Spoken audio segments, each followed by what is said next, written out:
I'm talking about this because I grew up listening to Bobby Brown, like the Don't Be Cruel album. We know all this, right? But like 8 years ago, y'all, I went to a concert here in the city I live in, Sacramento, Memorial Auditorium, right? I think it was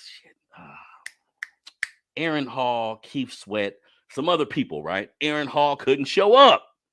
So they was like, in his place is Bobby Brown. And I'm like, what? Ain't he on that dope? How you gonna come out here and give us that work on that dope? Right? That's what I'm thinking in my head. I've never seen Bobby Brown speak on a microphone, right? When I say, and the brother was plump, this was an emergency. They called him last minute type shit. They was like, he late getting here, all this, right? The brother Bobby Brown must have ripped the stage a new one. He running around, singing all his hits, sounding just like the records. I was like, wait a minute. Whitney told me on that stage, Jermaine. She said, Bobby's the king of R&B. Y'all tried to laugh at Whitney. She wasn't bullshitting. Nah, that's Bobby the King. K-A-N-G. K-A. And you said you've seen Bobby a couple times, right? I've seen Bobby multiple times. So man, the first time I saw Bobby was back in the 90s. And so, and the last time I saw Bobby was maybe 2 years pre-COVID. It was the Ronnie, Bobby, Ricky, Mike tour. So, New Edition, they fall out every 6 weeks. So this version, it was when they was beefing with Ralph Tresvant and Johnny Gill. So Belle Biv DeVoe and Bobby Brown went on tour together as Ronnie, Bobby, Ricky, and Mike, because you can't use the New Edition name unless the other two were involved. So it was, I thought it was the dope concept. It was when Bobby Brown went up, Belle Biv DeVoe sang all his they were his background singers and dancers. And when they did the BBD hits, Bobby was one of their background singers. Makes sense. So they stayed on stage all night. But it was just like, and Bobby killed it. Like Bobby, this was just a couple years ago. And Bobby was still out there just, we root for Bobby too. Like the whole root, like everybody, it was a bunch of people. SWV was on that ticket. Genuine was on that ticket. Few other folks. But Bobby got a special place in our heart. When Bobby was out there still hitting the steps, everybody was rooting for Bobby. And when you do research, Bobby was a stand-up brother. Like everybody calling him a dope fiend. He like, nah, but my girl. I mean, he dabbled. I mean, it was just. I think what it is that Bobby did drugs, but Bobby wasn't a bad guy. Bobby was getting arrested for like indecent exposure. Yeah. Bobby was getting arrested for like stuff like that. Bobby wasn't walking around. He wasn't robbing people. He wasn't beating up women. He wasn't, you know what I mean? Yeah. Bobby just had a habit. Yep. And like you said, something that didn't come out till later, he didn't start his coke habit. Like his woman introduced him to something and he kept it 100. Yeah, when the whole Bobby and Whitney thing, the presumption was that Bobby Brown got Whitney hooked because Whitney was America's sweetheart.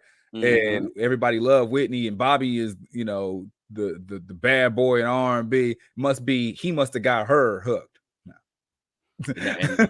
It's the man. All of these type of stories remain because I do what I do now. I'm like, damn, the media, man.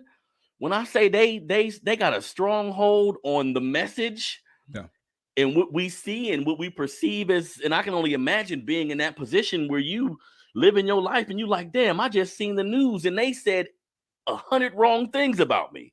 None of that was true. You know what I mean? When it came to Whitney, Bobby always fell on the sword for Whitney. Yep. He let the world believe he was the demon. He was the bad influence. He took all the shots that he could take. And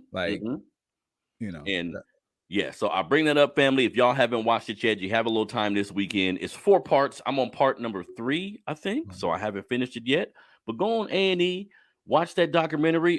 This is one of our Black kings, man, who was put through the mud. And this brother dealt with the death of his parents, the death of his ex-wife, the death of 2 kids. I'm in you know what I mean? I'm in a position where I've lost my parents throughout my life. So I know kind of how that feels. But some people have the benefit, Jermaine, of going through life not experiencing loss like that. Like maybe you're a little older, maybe it was a person you weren't that connected to, but dealing with someone you're around every day that's no longer here, it's a lot. So I commend that, brother. Yeah, they were both within a year apart, something like that, each parent. Then some friends, then lost his daughter, and just recently lost his son, and lost Whitney, and a bunch of Bobby is I remember he did that awards thing and he stood up and everybody was cheering for him. I remember what it was, Image Award, BET Award, something. And like the first words out of his mouth, he was just like, God ain't done with me.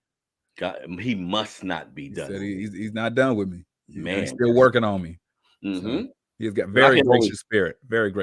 Right? Because Usher was honoring him and stuff, and they had a great conversation. I'm only thinking in my mind, I wonder, Jermaine, when people become affluent and they have all this access to things throughout their life, whether it be money, any type of drug they want, they just get in a position where they have all this access. And then the access begins to hurt their life, like a family member dies, like things begin to happen. And I'm wondering, damn, do the person think, I wish I was just a regular dude? If I was a regular dude, then maybe that wouldn't happen, or maybe that wouldn't happen. You know what I mean?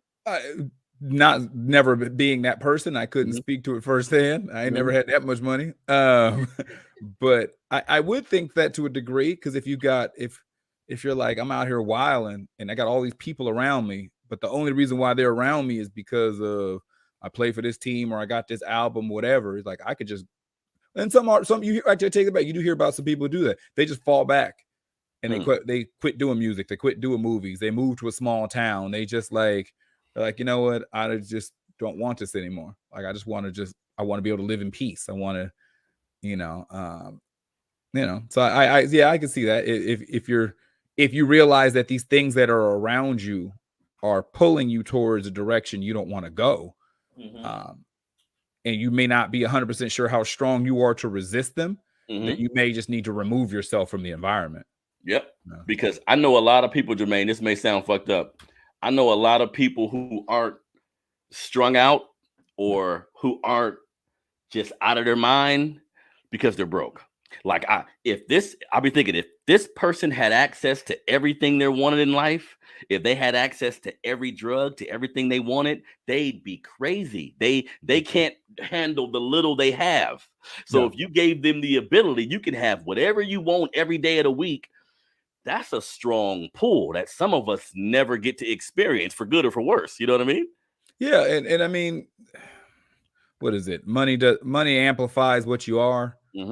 So if you're somebody that's already kind of on the fence, you have questionable discipline about stuff, maybe you don't handle things the best, giving you more money is not going to create discipline. Giving you more money is not going to create alternative ways of coping and dealing with stuff. So right now you smoke weed because weed is what you can afford. Ain't that? Do you know what I mean? But the reality of it is, if you bump up 2 tax brackets, you probably change your drug of choice. Yeah. As I say, you don't have a drug problem; you just have a problem getting drugs. So it's just, you're that's real. Yeah. So for some people, less is more. Some people keep it in the pocket. I equate that to dudes who know they need to come home at night. Like dudes were like, well, man, just come out and have a beer with me.